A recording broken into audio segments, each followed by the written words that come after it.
अस्सलामुअलैकुम। अच्छा, अब हम अगले मॉड्यूल की तरफ चलते हैं जो कि फ़ीस से रिलेटेड है ना।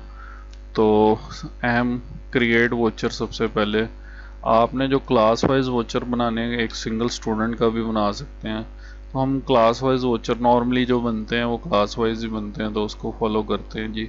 वोचर बनाना है तो क्रिएट क्लास वोचर में जाएंगे। अच्छा, स्टूडेंट वाइज वोचर ये है।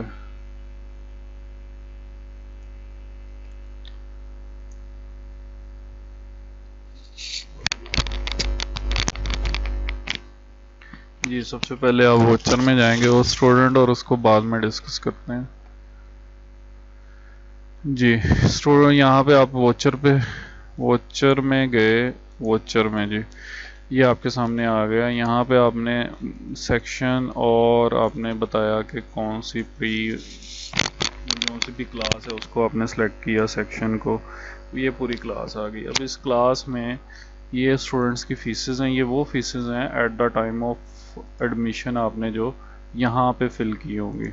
यहाँ पे स्टूडेंट्स की, यहाँ पे आप फीस फिल करोगे वो इधर आ जाएगी ऑटोमेटिकली। ये उनके कुछ बकाया जाते हैं पिछले जो भी हैं। ये कोई नए आपके एरियर है, कोई एडमिशन फ़ीस है, एनुअल चार्जेस हैं, या किसी एक स्टूडेंट के लगाने हैं तो वो यहाँ से लगाएंगे। मसलन के कोई मंथली फ़ीस, एनुअल चार्जेस, या इस स्टूडेंट के कोई एरियर थे, लेट मी सपोज 500, वो आपने डाले। देखें, जो एरियर्स हैं वो ऑटोमेटिकली लग के आ जाने हैं। कुछ उसके अलावा भी होंगे, या कुछ किताबें ली, या कुछ जो भी और मसले मसाइल हैं, तो वो यहाँ पे ये यानी जो तो पिछले वोचर के एरियर है वो खुद ही आ रहे हैं। और कुछ नए एरियर्स हैं किसी भी मकसद से, तो वो यहाँ पे डाल सकते हैं। कोई एडमिशन फ़ीस एक स्टूडेंट से लेनी है, सिंगल स्टूडेंट पे लगानी है, अप्लाई करनी है, वो यहाँ पे आप कर सकते हो। या इसके अलावा मतलब कि कोई एनुअल चार्जेस एक स्टूडेंट्स के कोई रहते होंगे, वो डाल सकते हैं, या मंथली फ़ीस। अच्छा, अब आपके जहन में आएगा कि यहाँ पे क्वेश्चन रेज होता है कि हमें तो बाज़ औक़ात पूरी क्लास को एनुअल चार्जेस लगाने हैं, तो उसके लिए क्या तरीक़ाकार है। मैं यहाँ पे लेट मी सपोज जुलाई के वोचर बनाना चाह रहा हूँ, प्री नर्सरी प्ले पांडा के बॉयज़ कैंपस में। और इसमें अब हमें हमें अप्लाई करना है, इसमें कोई चले एनुअल चार्जेस इनके लगाने हैं। एनुअल चार्जेस को अप्लाई करने के लिए मैनेज फीस में जाके यहाँ पे सबसे पहले तो आप बताओगे एरियर, ये जो हेड्स हैं वो बनाओगे। ये एनुअल चार्जेस के हेड बने हुए, ये वही हेड हैं जो कि आपको इधर विजिबल हो रहे हैं। इधर से आप ऐड करोगे, इधर आपको नज़र आ जाएंगे। आप इधर भी पूरी क्लास के लगा सकते हो, लेकिन मेरे पास 5 स्टूडेंट्स हैं तो मैं इधर सबके लगा सकता हूँ एनुअल चार्जेस। लेकिन अगर मेरे पास यहाँ पे 30 होंगे तो इट्स क्वाइट डिफ़िकल्ट। तो उसके लिए यहाँ पे क्लास फीस में जाके यहाँ पे आपको ऐड करना है। आपको बताना है कि बॉयज़ कैंपस की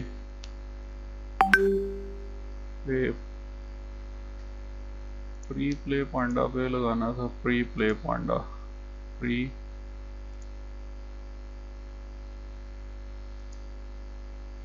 हाँ प्री प्ले पांडा पे कौन सी फीस, एनुअल चार्जेस कौन से मंथ में, जुलाई के मंथ में ये लग जाए।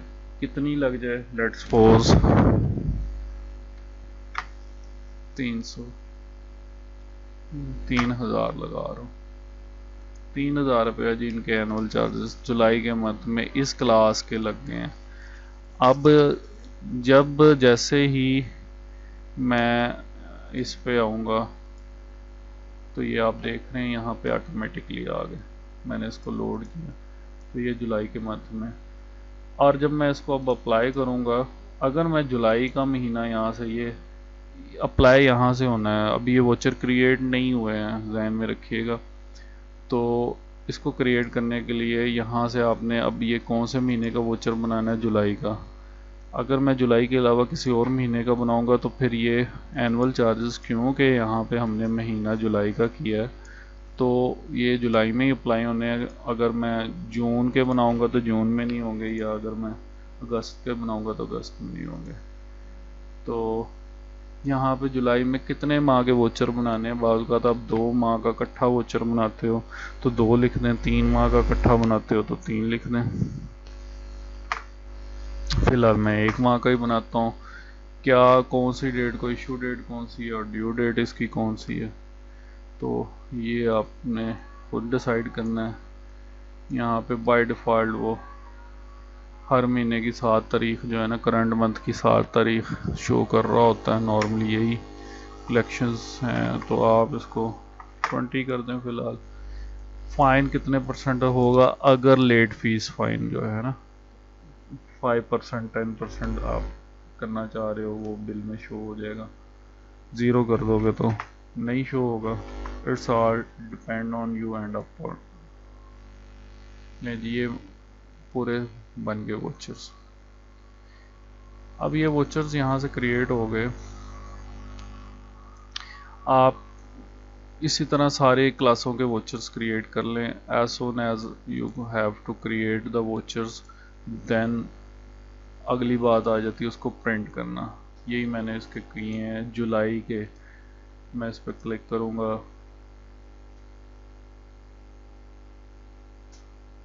ओह सॉरी, ये था प्री नर्सरी के जुलाई के मैंने क्रिएट किए हैं, तो और किसी क्लास के नहीं किए तो वो नहीं आ रहे ना। तो एक सिंगल स्टूडेंट का वोचर बाज़ का निकालना पड़ता है, तो यहाँ से आप क्लिक करेंगे तो ये एक सिंगल स्टूडेंट का वोचर आ जाएगा। ये सारा आपका ऊपर से चेंज है, ये मैं किसी और के, इसका पिछला बैलेंस ये है, यहाँ पे यू शो हो रहा है। अब इस मंथ की स्कूल फीस ये है 500 एरियर से, एनुअल चार्जेस ये लगाए हैं, टोटल ये बना, और ये सारा कुछ। और इसका आप प्रिंट लेंगे 3 परतें आ गई। ये एक स्टूडेंट का। इसी तरह आप नीचे से प्रिंट सिंपल में भी जा सकते हो अगर आपने, ये एक और फॉर्मेट है, इसमें अगर आपने हेडर और फुटर अपना प्रिंट करवा के रखा है A4 के 2 हिस्से करके, तो उसका हेड ऊपर से अगर आपने वो किया हुआ है, लब करे प्रिंट करवाया हुआ है अपने स्कूल का लोगो शोगो, तो उसके लिए ये नहीं। अगर आपने किया तो दूसरा आप ये 3 परतों वाला यहाँ से आप निकाल सकते हो। तो उसके बाद ये मतलब कि वो कुछ इस तरह का नज़र आएगा 3 परतों वाला। Bank copy, account office copy, ये आप निकाल के बच्चे को दे सकते हैं और वो ऑटोमेटिकली आपको वो दे देंगे। तो ये मतलब कि आपका आ जाएगा। इसको प्रिंट कैसे करना है। अब अगला मरला आ गया फ़ीस की। मैनेज फ़ीस भी बता दिया। ये स्टूडेंट लेजर है, साथ साथ स्टूडेंट्स के लेजर बनते जाएंगे, आपको नज़र आता जाएगा डेबिट क्रेडिट। और आप इसमें फ़िल्टर लगा के एक स्टूडेंट का रिकॉर्ड भी देख सकते हो कि फ़लाना स्टूडेंट है, तो वो उसका रिकॉर्ड देखना है तो शो सर्च पैनल में जाके यहाँ पे सेक्शन और क्लास या स्टूडेंट्स का नेम जो है, कोई भी नाम है, जैसे कि अबू तला, तो ये अबू तला यहाँ जहाँ है वो उसका। अच्छा, उसके बाद रिसीव करना है। तो रिसीव जो करना है आपने, लाइक मैंने स्टूडेंट्स का वोचर प्रिंट किया था, तो उसकी रिसीविंग डाल के तो फिर देखते हैं।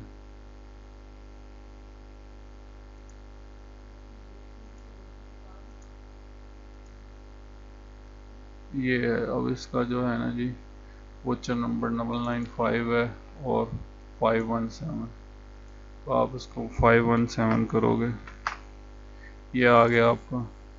ये इसके वोचर बना हुआ है, ये वोचर्स बने हुए हैं। ये कोई मई का है, वो जो 1200 रुपया उसमें आ रहा था वोचर में प्रीवियस का। ये फिर आगे नेक्स्ट जो हमने 995 वाला वोचर बना हुआ है, ये कोई पहला वोचर बना, ये वोचर नंबर आ रहे हैं। ये वही एरियर है जो कि इसके बिल में है। ये पिछला शो हो रहा मई का। खैर मुख्तसरन ये कि जैसे ही आप इसका अकाउंट नंबर डालोगे तो कर्सर ऑटोमेटिकली इधर आ जाता है, और यानी यहाँ पे आप इसको कोई डिस्काउंट देना, जो आप 5,900 लेना है डिस्काउंट देना चाहें, it's all up to you. 900 रुपया डिस्काउंट दे दें, नहीं देना कोई इशू नहीं। आप यहाँ पे जो भी आपने इससे कैश वसूल किया है, मिसाल के तौर पे ये 5,000 दे गया, 900 रुपया फिर क्रेडिट कर गया, और इसको सेव कर दें तो ये आपका उसने 1200 पिछले बिल में से माइनस किया और बाकी 3800 रुपया ने नेक्स्ट में से किया, 900 रुपया बैलेंस में आ गया इसके। तो इस तरह आपने रिसीविंग्स डालनी है। अच्छा, अब इसके कॉरस्पॉन्डेंस जब आप नेक्स्ट देखोगे कि इसका इफेक्ट कहाँ कहाँ हुआ, अब आपको देखना ये कुछ रिपोर्टिंग चाहिए होगी। आपको रिपोर्ट्स चाहिए कि आपकी रिसीविंग कितनी हो रही है।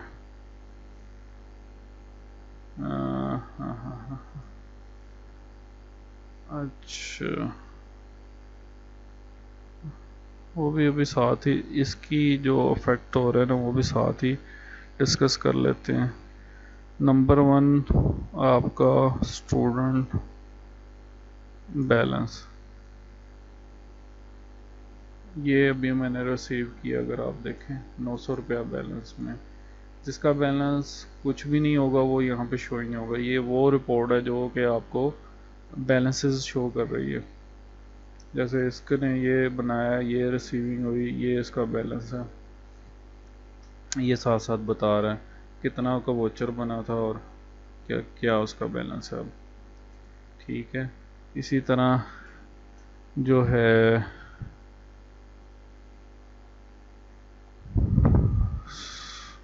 हाँ वोचर में नहीं, सॉरी रिसीव में, इधर आपको ना ये पता लग जाएगा कि आपने जो जो रिसीविंग की है ना, ऑल, मंथली फीस या अदर, आप डेट सेलेक्ट कर लोगे। मैं कुछ पुरानी की होगी, ऑल से मुराद है दोनों चीज़ें, उसमें मंथली फीस भी आ जाती है और दूसरी भी, ये आपने आपकी आ गई एक डमी सी। आप कहते हो सिर्फ इसमें अदर फीसेस जो मैंने वसूल की हैं, इसमें अदर फीसेस कोई नहीं आई, मंथली फीसेस जो की हैं मंथली फीसेस कोई नहीं आई। तो ये मतलब कि ना आपका टोटल जो फीसेस आई हैं वो ऑल में ये आ रही हैं। तो इसमें ये आपको ना फीसेस का रिकॉर्ड जो है ना ये बता देगा। टुडे कैश, आज कितना कैश वसूल किया वो इधर आ जाएगा। ठीक है, और आपने 444 कुछ इस तरह का था, 463 जो है इसको एंटर किया, इसने आपसे रिकॉर्ड मांगा कि मुझे प्रिंट चाहिए, तो ये प्रिंटेबल फॉर्म में आ गया, आप इसको प्रिंट करके दे सकते हो। तो काफ़ी कुछ है इसमें, ये बाकी चीज़ें आप एक्सप्लोर करेंगे तो आपको समझ आ जाएगी। मैंने बेसिक आपको बता दिया कि वोचर किस तरह क्रिएट होता है और किस तरह वो सारा कुछ है।